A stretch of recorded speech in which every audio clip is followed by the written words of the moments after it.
अस्सलामु अलैकुम वरहमतुल्लाहि वबरकातुहू नहमदुहु व नुसल्ली अला रसूलिल करीम अम्मा बादु फ़अऊज़ु बिल्लाहि स्समीइल अलीम मिनश शैतानिर रजीम बिस्मिल्लाहिर रहमानिर रहीम।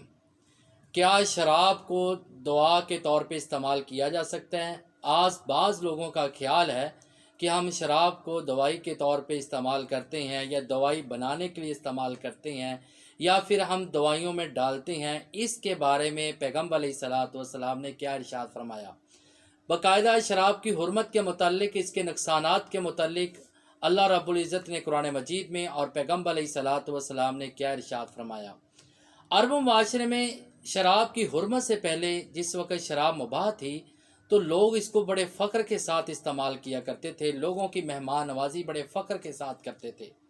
लिहाजा शराब को तीसरी आयत में जाकर तीसरे मरहले इसको हराम करार दिया गया और सूरत माइदा की आयत नंबर 90 में अल्लाह रब्बुल इज़्ज़त ने इसकी हुर्मत को बयान किया और इसको शैतानी काम करार दिया गया और हुक्म दिया गया कि आपने इससे अलग रहना है।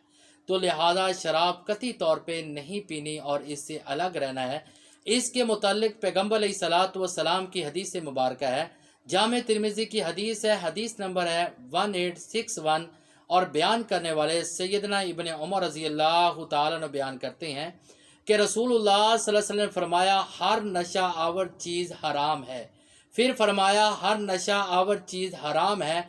जो इंसान दुनिया में शराब पिएगा तो क़यामत के दिन और पीने के बाद तौबा करने के बगैर ही मर गया, उसने तौबा भी नहीं की, तो क़यामत के दिन जो ताहिर तहूर शराब मिलने वाली है उससे इंसान को महरूम कर दिया जाएगा।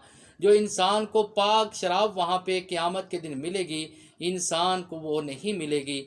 इसी तरह दूसरी हदीस है और दूसरी हदीस सही मुस्लिम की है, हदीस नंबर है 7509। हदीस को बयान करने वाले हज़रत जाबर रज़ी अल्लाह तआला अन्हु बयान करते हैं कि रसूलुल्लाह सल्लल्लाहु अलैहि वसल्लम ने फरमाया, हर नशा आवर चीज़ हराम है, हर नशा आवर चीज़ हराम है। अगर कोई इंसान दुनिया में शराब पीता है वो तीनतिल खबाल उसको पिलाया जाएगा। साहबा ने कहा, अल्लाह के रसूल तीनतिल खबाल क्या है?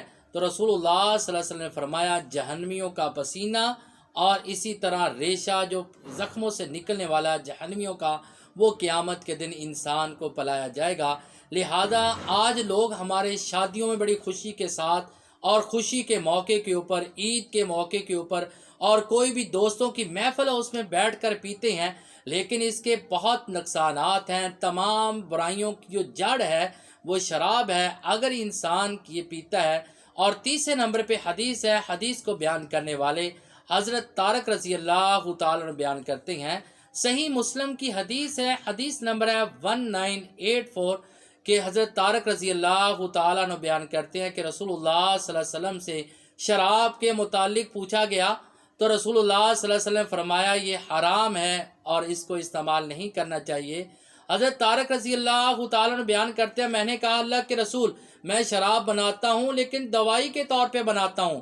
तो रसूलुल्लाह सल्लल्लाहु अलैहि वसल्लम ने फरमाया, शराब दवाई नहीं है बल्कि शराब तो बीमारी है और इंसान में बीमारियां पैदा करती है और इंसान के लिए मुफीद नहीं बल्कि नुकसानदेह है और इंसान के लिए बेशुमार नुकसानात पैदा करती है। और इसी तरह चौथी हदीस में रसूलुल्लाह सल्लल्लाहु अलैहि वसल्लम ने फरमाया कि अब्दुल्ला बिन उमर रज़ी अल्लाह तआला अन्हु बयान करते हैं, जामे तिर्मिज़ी की हदीस है, हदीस नंबर है 1862 कि रसूलुल्लाह सल्लल्लाहु अलैहि वसल्लम ने फरमाया, जिसने शराब पी और शराब पीने के बाद अल्लाह से तौबा नहीं की तो अल्लाह ताला उसकी 40 दिन इबादत कबूल नहीं करता। अगर तौबा कर लेता है तो अल्लाह उसकी तौबा कबूल कर लेता है। फिर दूसरी मरतबा फरमाया, जिसने दोबारा फिर शराब पी अल्लाह रब्बुल इज़्ज़त उसकी 40 दिन कोई भी नमाज कोई भी इबादत कबूल नहीं करेगा। फिर वो तौबा करता है तो अल्लाह उसकी तौबा कबूल कर लेता है। तीसरी मरतबा उसने फिर शराब पी और शराब पीने के बाद अल्लाह ताला 40 दिन उसकी कोई इबादत कबूल नहीं करता। वो तौबा करता है तो अल्लाह ताला उसकी तौबा को कबूल कर लेता है। चौथी मरतबा पैगम्बर अलैहिस्सलातु वस्सलाम ने फरमाया, जिसने शराब पी अल्लाह उसकी 40 दिन इबादत भी कबूल नहीं करता और उसकी तौबा भी कबूल नहीं करता।